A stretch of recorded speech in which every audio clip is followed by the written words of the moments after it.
تو میری government of Pakistan سے صرف گزارش ہے کہ یہ میڈیکل اور ہیلتھ کیئر کا ایسا پروفیشن ہے، پوری دنیا میں ہیلتھ کیئر ورکر چاہیے، پوری دنیا میں ڈاکٹر چاہیے، پوری دنیا میں نرسیں چاہیے، پوری دنیا میں ڈینٹسٹ چاہیے. خدا را ہمارے ان پرائیویٹ میڈیکل اور ڈینٹل کالجز کو تباہ نہ کیجیے، خدا را ان کو نیشنلائز نہ کیجیے. آپ ابھی سینٹرل انڈکشن کر رہے ہیں، پھر آپ فیس کا کہیں گے، پھر آپ باقی معاملات کہیں گے. تو آج ریزالو ہماری پامی پنجاب کی جنرل باڈی نے یہ کیا ہے کہ ہم P M D C act اور P M D C regulation میں جو ہمیں رائٹ دیا ہے کہ ہر ایک کالج ٹرانسپیرنٹ طریقے سے تھرو پورٹل خود داخلے کرے گا. تو آج ہم یہ اناؤنس کرنے جا رہے ہیں کہ ہم اپنا رائٹ ایکسرسائز کریں گے.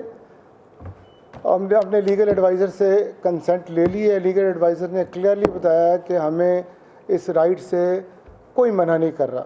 ہم اپنا رائٹ ایکسرسائز کریں گے، ہم اپنے داخلے خود کریں گے. اور ہم وارن کرنا چاہتے ہیں کہ اگر کسی اسٹوڈنٹ یا اس کے پیرنٹس نے کسی اور ادارے میں داخلے لینے کی کوشش، کسی اور ادارے کے تھرو داخلہ لینے کی کوشش کی یا وہاں فیس جمع کرانے کی کوشش کی، تو وہ خود ذمہ دار ہوگا.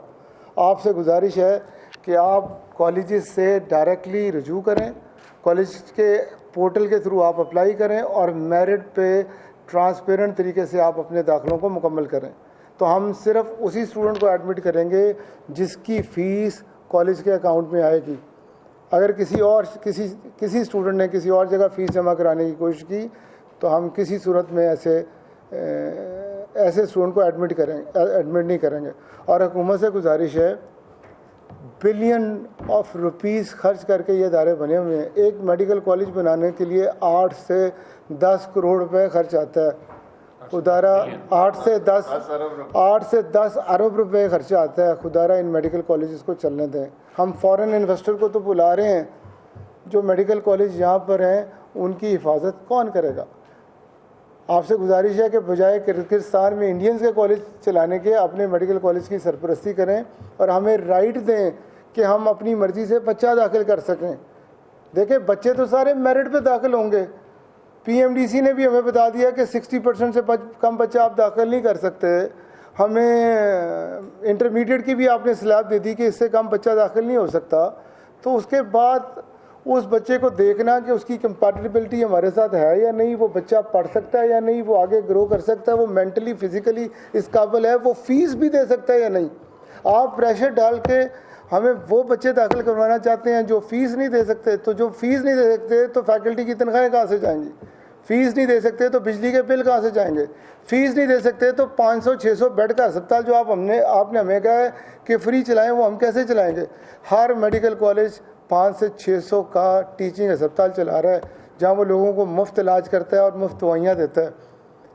ان ہسپتالوں پہ ایوریج 2.5-3 کروڑ روپیہ مہینے کا خرچہ آتا ہے اور میڈیکل کالج کی تنخواہوں پہ 1.5 سے 2 کروڑ روپے خرچہ آتا ہے. اور بجلی کے بل ان ہسپتالوں کے 75، میرے ہسپتال کا بل 75 لاکھ روپے مہینے کا آتا ہے. یہ 6-7 کروڑ مہینے کا خرچہ ہے. 6-7 کروڑ کو 12 سے آپ ملٹیپلائی کریں تو یہ تقریباً 72 کروڑ روپیہ تو صرف ہمیں کالج چلانے کے لیے چاہیے. آپ کیسے کہہ سکتے ہیں کہ ہم بچوں کو مفت داخلہ کریں؟ اور چلیں چھوڑیں، ہم بچوں کو مفت داخلہ کرنے کے لیے تیار ہیں. آپ جس طرح سرکاری ہسپتالوں اور کالجوں میں خود بجٹ دیتے ہیں، آپ بھی ہمیں بجٹ دے دیں. سروسز ہسپتال کو 6.5 ارب روپے کا بجٹ دیا جاتا ہے 220 میڈیکل کے بچوں کے لیے.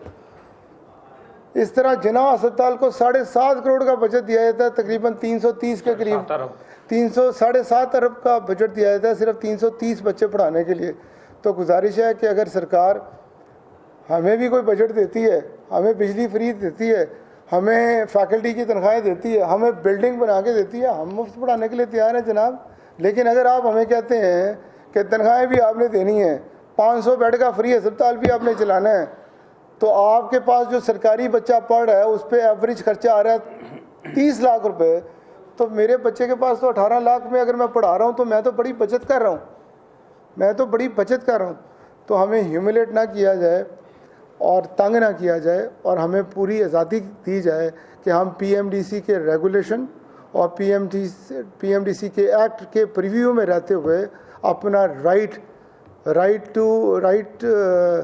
To exercise our freedom for the selection of student جو ہے وہ ایکسرسائز کر سکیں. اور گورنمنٹ آف پاکستان کی یہ ذمہ داری ہے کہ وہ پرائیویٹ سیکٹر کو as of doing business they اور اسے کام کرنے کی اجازت دے. اور میں نے کہا کہ نہ